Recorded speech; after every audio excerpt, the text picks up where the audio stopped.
جب مسجد تھی بابری اور اس کے گنبد کے اوپر ہتھوڑے چل رہے تھے، اینٹوں کو اکھاڑا جا رہا تھا، پھینکا جا رہا تھا، ٹکڑے ٹکڑے کیا جا رہا تھا۔ 25 کروڑ مسلمان یہاں کے اور کروڑوں مسلمان ہندوستان کے دیکھ رہے تھے، ہاں یہ کیا ہو رہا ہے؟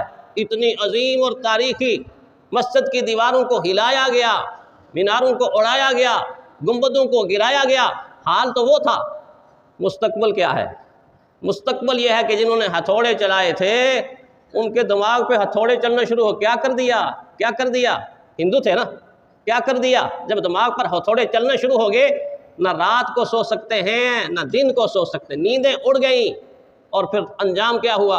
رزلٹ کیا ہوا؟ آئے ہیں اللہ کے دربار میں اور آ کر عہد کیا ہے۔ ان میں سے ایک نے اعلان کیا تھا ایمان لانے کے بعد، میں اس جیسی 20 مسجدیں بناؤں گا۔ بنا رہے ہیں، اب اسلام کے داعی بن چکے ہیں، حضور کے سپاہی بن چکے ہیں۔